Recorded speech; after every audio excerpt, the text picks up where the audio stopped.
Hi everyone, Morgan here. As you can see, I am putting seeds into, what is it? It is a hydroponic system. This one specifically is called the Hydro Harvest 365.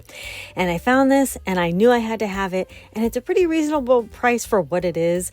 But I'm really focusing on a lot of indoor growing this year with hydroponics. So this system is going to be a year-round system for us, and it's going to provide a ton of veggies. And you can see here, this is my countertop system, and I'm growing dwarf tomatoes in it. So this is the progress that I have at that point. So here's week 2, and tomatoes are growing and the beans are growing and everything was sprouting so fast. I put nutrients in this once a week. So as I'm filming this, right before this, I had put new water and new nutrients in it. I have peppers and peas and beans and tomatoes, and I had spinach, but a lot of it did not sprout. But I also had some broccoli rabe in it, but I did have to pull that at some point, and you'll see that here in a little bit. But this is the broccoli rabe. It was growing pretty well. And then the strawberries down here, I had actually pre-sprouted some strawberries, and a lot did not survive, but you'll see them come back a little bit. I let them kind of go. I was like, I was very upset, and I let them go. But here we are, week 3. As you can see, things are still growing. Look at those beans. The tomatoes are just kind of a slow grower anyway, but peas, look at them. They're just popping. And the peppers, again, peppers are kind of slow growers, but they're looking really good. The spinach, I only got a couple to sprout. Spinach is a drama llama, and basically they need like special treatment to pre-sprout, and then you put them in. But look, there's a strawberry survived. So I am super happy that a few strawberries at least survived the pre-sprouting, and I got a couple going. So you'll see those here thrive in a little bit. It's basically just those 3 that lived. Only the strong survive. And then these are my dwarf tomatoes in the countertop hydroponic system, doing absolutely amazing. And then here we are, week 4. So the strawberries are looking okay, but look how lush everything is. And it's so easy. This is like a set it and forget it kind of thing. I make sure that the water level is topped off, and I make sure the nutrients are in here once a week. That is it. I do nothing else. I just let it grow. And so yeah, everything is going really well so far. I just love looking over at this every day and seeing it thrive. But also here is the dwarf tomatoes, and they are already starting to have some flowers on them. And this was amazing. At week 4, there were flowers and tomatoes. Look, there's tomatoes. Week 4 weeks with these dwarf tomatoes in this countertop hydroponic system. And I already have tomatoes starting. I was just so thrilled with that. So I'm excited to see how this continues to go. But as we go into week 5 here, things are just looking more lush and more crazy here. There's the beans, and you're actually seeing legit beans starting to grow. Look at that. Look at those beans. Week 5, and there's already beans growing. Yeah, tomatoes look good. They were a little overshadowed. I actually did have to pluck a lot of leaves off of most of the produce because you want good airflow. And these peas didn't have a lot of support. I didn't have any support with these because they were supposed to be like more bushy, but they weren't. And this broccoli rabe was insane. I actually pulled it after this stage because I was just like, you know what? It's just getting a little too insane. I don't want it here anymore. And eventually I will replace it with lettuce in that spot. But the spinach is still going pretty good. And then look at the strawberries. They are starting to sprout a little bit. I'm okay with just these 3, 4 now, but otherwise everything is going great for week 5. So week 6, again, everything's going really, really well.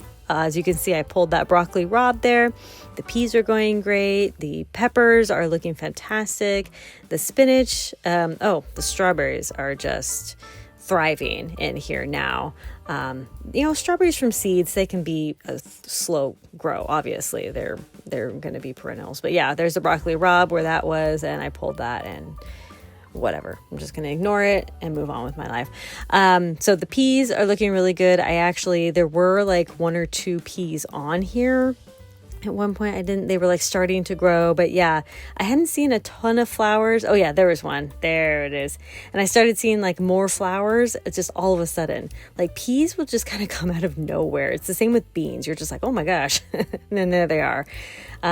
So they were starting to come in, and a bunch of beans were coming in. I had to actually support the beans because they were just collapsing down, but I used a little bit of paracord and I wrapped it around the lights and supported those beans a little bit. So yeah, that actually worked really, really well. And then the dwarf tomatoes here at week 6 are looking fantastic. Every single plant here has tomatoes on it. It has flowers and tomatoes, and all I do is I come over and I just give them a little shake every once in a while, and that's it.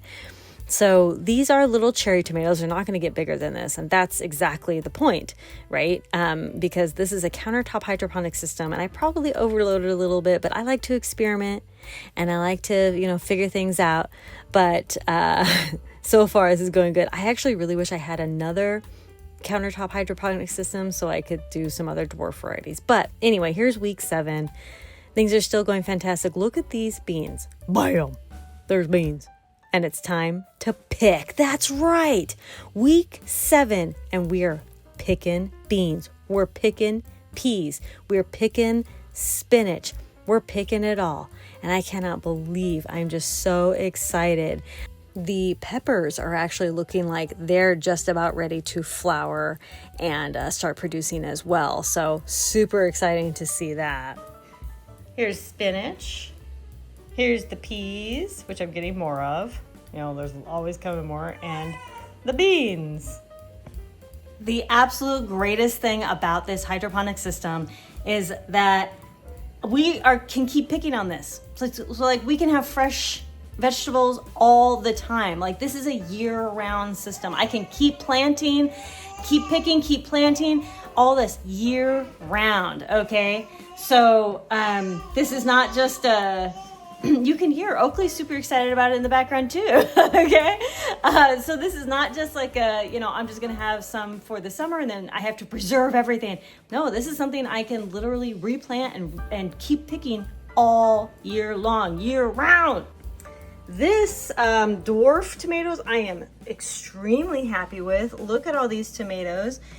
I'm waiting for them to ripen. I could definitely pick them and let them ripen, but I don't know. I like to let them ripen on the plant. You can do either one. So I've just been giving them little shakes and they have been doing so good. Year-round gardening that fits against a wall. Look, it's not much taller than me. Look, I'm like right up against it. It's not much taller than me. It's like, from arm to about arm length, arm and half chest length, about 5'2" right? So this is amazing. It's fantastic to be able to produce food year round for our family. And I could not be happier with this system. So I'm going to put a link down below to where you guys go check this out for yourself. Just a couple last words on this. You want to have a good stockpile of nutrients. I have the A and B. I get this delivered monthly, but I would really like to have like extra on hand, right? So that, in case anything happens, I always have the nutrients. Another thing is you want to monitor how much water you're using so that for emergency purposes, you can continue to provide water. I'm almost willing to bet I'm using less water in the system than I do in my outdoor plants, just because it's a controlled system. I fill it either 2 or 3 times a week, so I'm putting either 2 or 3 gallons in it every time I fill it. So that's something that I can plan in my storage, and that can even come from my rainwater. As a prepper and off-grid standpoint, of course, this uses grow lights, and of course, this uses a pump. Hear that? That pump is on 24/7. So you just want to make sure that you have enough off-grid energy or a dedicated power bank that is just for this hydroponic system, which I do. I have enough to support these lights and the pump to run 24/7, and then I'll just use the solar panels to continue to charge it and stuff like that. So I'm not even worried about that. I have plenty of systems that I can dedicate to this, but it's just something you want to keep in mind if you want it, even for, you know, lights out purposes. But of course the lights are not running 24/7. The lights are just on for 12 hours a day, but the pump runs 24/7. So anyway, thank you all so much for watching. I'm going to put a link down below to where you can go check this out for yourself. I highly recommend this. Of course, any hydroponic system. I'm just showing you, you know, the possibilities of hydroponics, and I am in love with hydroponics lately. Just love it. And from a preparedness standpoint, to have vegetables year round, no matter where you live, an apartment, doesn't matter. You can have a system like this easy. Thank you all so much for watching. Conquer Tomorrow, Very Preparing Today. Talk to you later. Bye.